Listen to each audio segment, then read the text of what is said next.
नमस्कार दोस्तों, मैं गोविंद कुमार शर्मा फिर से आपके बीच हाजिर हूँ real estate mastery series episode number 3 में।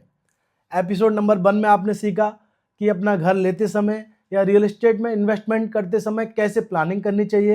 एपिसोड 2 में आपने सीखा कि रियल एस्टेट में स्कैम से कैसे बचना चाहिए। आज एपिसोड नंबर 3 में मैं बहुत ही मुख्य टॉपिक आपके साथ डिस्कस करने वाला हूँ कि रियल एस्टेट में इन्वेस्टमेंट करते समय या घर खरीदते समय किन किन डॉक्यूमेंट के बारे में ध्यान से सीखना चाहिए, समझना चाहिए और मेन डॉक्यूमेंट क्या होते हैं।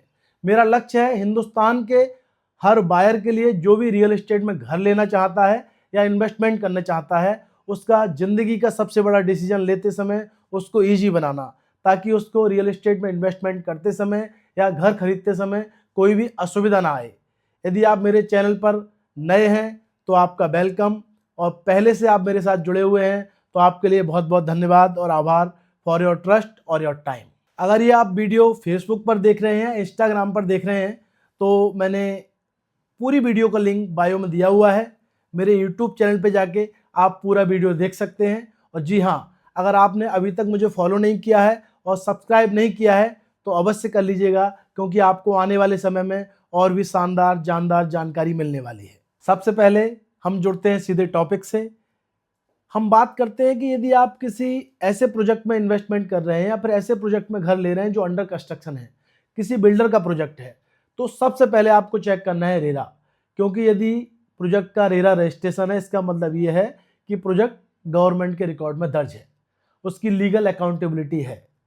प्रोजेक्ट का प्लान क्या है, प्रोजेक्ट का कंस्ट्रक्शन प्लान क्या है, बिल्डर कौन सा है, बिल्डर का ट्रैक रिकॉर्ड क्या है, प्रोजेक्ट के बनने की टाइमलाइन क्या है, प्रोजेक्ट यदि लेट होता है तो क्या पेनल्टी का क्लॉज है, बिल्डर का पेमेंट प्लान क्या है, बिल्डर का पूरा प्रोसेस क्या है। सबसे पहले आपको रेरा रजिस्ट्रेशन के बारे में समझना है। दूसरा, आप किसी बिल्डर के यहाँ प्रोजेक्ट ले रहे हैं तो सबसे पहला जो डॉक्यूमेंट होता है वो होता है अलॉटमेंट लेटर।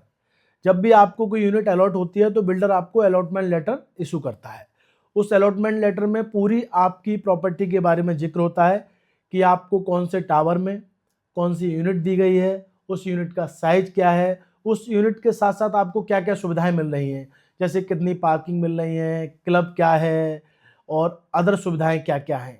इसके अलावा उसमें यह भी होता है कि भी उसमें पेमेंट प्लान क्या है, आपको कब कब किस किस प्रोसेस में क्या क्या पेमेंट देनी होती है। यह बहुत ही ज़्यादा जरूरी डॉक्यूमेंट होता है allotment letter.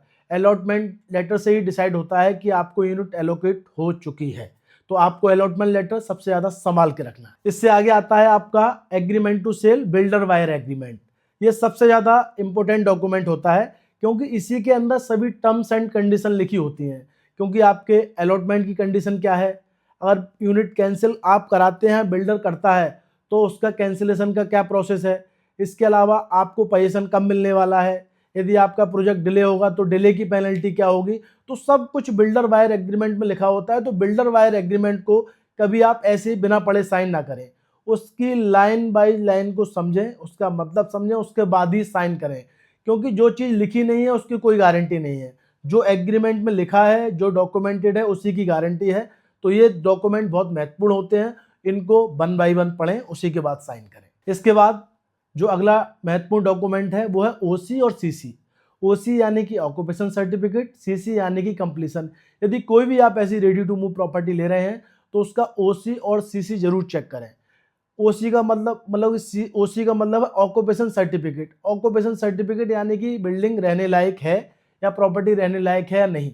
Completion certificate, building का कंप्लीशन पूरा हो चुका है या नहीं। क्योंकि इन दोनों डॉक्यूमेंट के पूरे ना होने की स्थिति में इलेक्ट्रिक और वाटर का इशू आ सकता है, इसलिए इन दोनों चीज़ों के बारे में समझना बहुत जरूरी है। इसके बाद आता है बहुत ही महत्वपूर्ण पड़ाव, यानी कि सेल डीड रजिस्ट्री।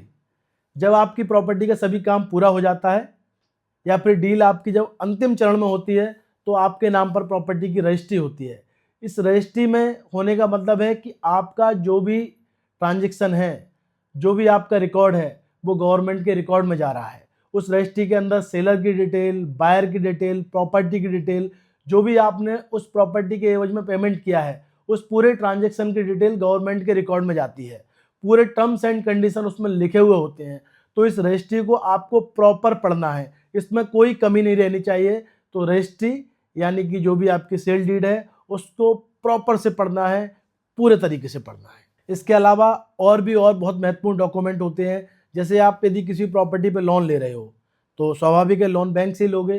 तो जो बैंक आपको लोन देता है प्रॉपर्टी के एवज में, तो सपोज दैट जैसे आप किसी बिल्डर के प्रोजेक्ट पे लोन ले रहे हो तो वो पूरे बिल्डर का ट्रैक रिकॉर्ड चेक करता है कि भाई बिल्डर के लीगल अप्रूवल है या नहीं है, रेरा रजिस्टर्ड है या नहीं है, इसका प्लान सैंक्शन है या नहीं है, इसके अलावा इस पर कोई लायबिलिटी तो नहीं है। तो जब आप लोन लेते हो प्रॉपर्टी पे तो आप कई हद तक लीगल सेफ हो जाते हो, क्योंकि बैंक उसकी जानकारी, बैंक उसकी जांच अपने तरीके से करता है। इसके अलावा आप कोई भी अपार्टमेंट, कोई भी विला, कोई भी प्लॉट या कोई भी प्रॉपर्टी यदि आप रीसेल में ले रहे हैं या किसी भी तरीके से ले रहे हैं तो उस प्रॉपर्टी की चेन के टोटल डॉक्यूमेंट को समझना बड़ा ज़रूरी है। जैसे कई सारे ऐसे केस आए हैं जिसमें लोगों ने मुझसे कहा कि गोविंद भाई इसके बारे में बताइएगा, तो मैं आपको बताता हूं। जैसे सपोज दैट गोविंद ने आज प्रॉपर्टी खरीदी, कल गोविंद ने प्रॉपर्टी किसी भी व्यक्ति को बेच दी, अरविंद को बेच दी, विनोद को बेच दी, अमन को बेच दी, नीरज को बेच दी, तो फिर उसके बाद कोई तीसरा व्यक्ति खरीद रहा है, तो उस व्यक्ति को भी जांच करना चाहिए कि प्रॉपर्टी कहाँ से शुरू हुई, इसकी चेन कहाँ है। तो उस चेन से लेकर के जितनी बार भी वो प्रॉपर्टी ट्रांसफर हुई है या जितनी बार भी सेल की गई है, तो उस पूरी चेन के डॉक्यूमेंट को भी जांचिएगा। क्योंकि कई केस में क्या होता है, ये सबसे बड़ा इंपॉर्टेंट पार्ट मैं आपको बता रहा हूँ, ध्यान से सुनिएगा। क्योंकि कई बार क्या होता है कि भी गोविंद की रजिस्ट्री है, गोविंद ने क्या किया, इस रजिस्ट्री के एवज में किसी से लोन ले लिया। अब ओरिजिनल कॉपी तो जो आपको लोन देगा वो ले लेगा। तो उस केस में क्या होता है कि कई सारे लोग क्या है, फोटो कॉपी से प्रॉपर्टी बेच देते हैं, बोल देते हैं यार हमारे डॉक्यूमेंट तो खो रखे हैं, लेकिन रियल में क्या होता है कि उस प्रॉपर्टी पे उन्होंने लोन ले रखा होता है। तो प्रॉपर्टी के जितने भी लीगल डॉक्यूमेंट हैं उन लीगल डॉक्यूमेंट को चेक करा के रखिएगा। इसके अलावा यदि किसी केस में किसी प्रॉपर्टी के पेपर खो भी गए होते हैं तो उसका एक प्रॉपर प्रोसेस होता है लीगल। भाई आपको उसके बारे में नज़दीकी थाने में रिपोर्ट करनी होती है, इसके अलावा अखबार में निकलवाना होता है, उसके बाद उसकी सर्टिफाइड कॉपी निकाली जाती है, उसका एक कूलिंग पीरियड भी होता है। तो प्रॉपर्टी के जितने भी डॉक्यूमेंट मैंने बताए हैं, क्योंकि किसी भी विषय पे पूरा एक्सप्लेन कर पाना संभव नहीं है, लेकिन जितने भी मैंने आपको टिप्स दिए हैं 1 बाय 1, उन टिप्स को ध्यान में तो रखना ही है। इसके अलावा उसका पूरा का पूरा लीगल वेरिफिकेशन कराना बहुत ज़रूरी है, क्योंकि डॉक्यूमेंट सबसे ज़्यादा सेंसिटिव पार्ट होता है। तो ये लीगल डॉक्यूमेंट का प्रोसेस था, इसको 1 बाय 1 यदि आप फॉलो करेंगे तो काफ़ी हद तक आपकी प्रॉपर्टी की डॉक्यूमेंटेशन सेफ हो जाती है। तो इसके अलावा अगली जानकारी के लिए जो बहुत ज़्यादा महत्वपूर्ण चरण होने वाला है उसके बारे में आपसे डिस्कस करूंगा एपिसोड नंबर 4 में। तो फिर से मैं आपको बता रहा हूं, जानकारी बहुत शानदार है। इस वीडियो को अपने दोस्तों के साथ ज़्यादा से ज़्यादा शेयर करें और बने रहिएगा मेरे साथ अगले वीडियो में अगली जानकारी के साथ। एपिसोड नंबर 4 में मिलते हैं, तब तक के लिए नमस्कार।